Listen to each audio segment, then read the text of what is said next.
Today we look at Nelson Mandela, a man who is widely regarded as one of the greatest leaders in the history of man, to learn what it is to be a great leader.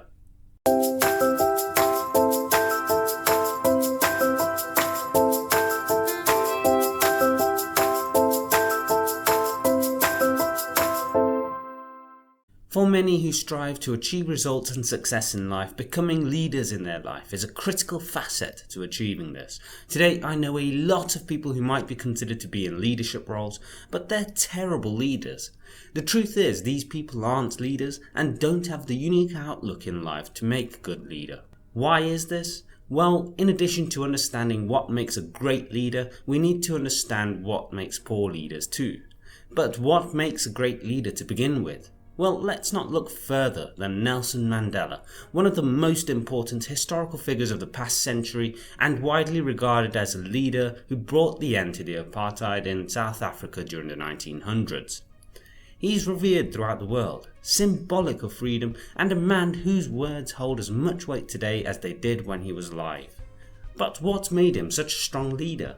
Before we begin to explore, if you enjoyed today's video, please share this with others who may find it of interest and consider subscribing for more content like this. First of all, to understand Nelson Mandela as a leader, it's important to understand his origins. His father was a leader of a tribe. One of the critical lessons Nelson Mandela learned in his life came from his father's time as a king. You see, the tribe would all sit together in a circle when decisions had to be made, and Mandela Sr. would listen to the others one by one before finally giving his opinion and decision. As a leader, this was fundamental as it empowered others, it gave room for thought, and allowed for thoughts that may not have been previously been considered to have an influence in the final decision. And this is the first point that makes a great leader. A leader has to listen first and speak last. The leader might have the final say, but if they act without listening, they aren't acting for the good of those they lead.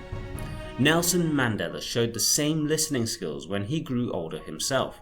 He would let others speak and listen before he gave his verdict at the end. Sometimes this would actually lead to him changing his view on a subject, which leads us to the next point, which is a good leader is willing to learn. Mandela was a strong leader and a highly intelligent man. That did not mean he was unreasonable and unwilling to accept new ideas and thoughts. He evolved with the times and showed an ability to learn in the course of his extraordinary life. This willingness to learn is what helped him shape the future of his country towards a path of freedom and equality. He learned from great leaders of the past, such as Gandhi, and learned how to be an example for the future. Well, every human being, young or old, is an inspiration to those who want solutions to problems, national and international. You can get a lot by listening carefully to what they say, sharing with them intimate feelings. But children, of course, I have not seen for 27 years. And when I came out, I had to pay more attention to them because, as you know, children are the most important asset. There's one constant in the world and universe around us, and that is change. If you aren't willing to learn, then you'll never be able to evolve with life. A great leader isn't going to stay stuck in one outlook in their life. They will learn as the world around them changes and understand the nature of change. However, that doesn't mean they have to change their beliefs and principles, which is our next point. Nelson Mandela was a man who had values, ethics, and principles. He believed in the freedom of man and acted to work for fairness and empowerment to people by bringing equality among different ethnic groups in South Africa. This is fundamental to being a good leader. You have to ensure that you don't compromise your values and beliefs. In life, we always have decisions to make where these principles are called into question, and sometimes a leader has to be prepared to take a decision that he or she considers for the greater good than to take what might be a quick or easy win.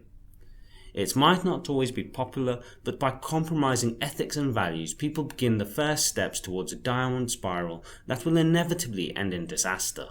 The next point of what made Nelson Mandela a phenomenal leader is that he had a larger long-term vision. As with many great leaders, they don't just look at what will give them immediate results, but rather what is critical to ensuring the long-term vision and the greater goal is met. Mandela may have achieved results faster had he had taken the route of more violent acts to try and displace the existing authoritarian control over the nation. However, the question then arises, what would have been the outcome? After all, history has often shown that hatred often breeds more hate. Today, Nelson Mandela is widely recognised as a man of peace and a man whose legacy has left a lasting impact on the people throughout the world of all faiths and skin colour. It's his decisions to stick to his values that leave behind a legacy which people use as an example. Had he taken the decision to use extreme forms of violence to fight for freedom, there's little doubt that his legacy today would not be the same. Now, to one of the most fundamental points on what makes a great leader, Nelson Mandela served others. A leader is someone who acts as the head of a group of people, who would be the body. The head makes decisions for that group, but the head cannot survive without the body. So just as the head takes decisions for the body, it relies on the body to survive and thus must act in service to the body. A leader is a leader because they serve those under them. Nelson Mandela didn't just act to seek freedom for himself, he acted to seek freedom for the black South Africans. And this leads to another point, that a great leader must act to empower people, not suppress them. Leaders make rules to help ensure people have order and not chaos, and can be best placed to give the best of themselves to the collective. You see, the restrictions that reduce freedom and the basic right of choice to people is a dictatorship, which leads to autocratic rule, no longer in service to the people, but rather in service only to the self. A leader serves the people and takes the responsibility of leading the collective. Which leads to the next point. A leader's role means they have to sacrifice. If Mandela failed when in charge, he'd be the first to suffer. In fact, this is precisely what happened, as he was imprisoned for 27 years between the 60s and 1990 when he led the revolution in South Africa. This is often the same as the corporate world. If a team fails to achieve set targets, the first head on the line is going to be the leader of the team, not those under them. A leader takes responsibility for themselves and for those they lead. The next point to make Nelson Mandela a great leader is that he showed compassion to those who followed him. A great leader is able to be compassionate to those in their care. He believed in the rights of the people and he acted in compassion to those rights. It's also helped he was one of those who had to face the struggle, which leads to the next point, that he was one of the people and didn't act above them. People resonate and value those they can relate to. People look up to a leader, but people won't follow someone they cannot understand and feel they cannot relate to. Nelson Mandela was a great leader because of this. He was there, up front and centre, for those who followed him, and he was the one prepared to do what was necessary to help fight for his rights and the rights of those that followed him. Which leads us to the final point about what makes him a great leader. He unified people. He brought people together to fight for what was right and for justice. However, his actions and words went beyond those he was fighting for, as the way he fought meant he had the support and sympathy from those who many would argue should have been the opposition. This is fundamental as a leader, because a good leader serves, sacrifices and fights for those they care for. However, a great leader will show values which will also garner support from others and unify people towards a collective goal. That's what made Nelson Mandela a great leader. Never, never, and never again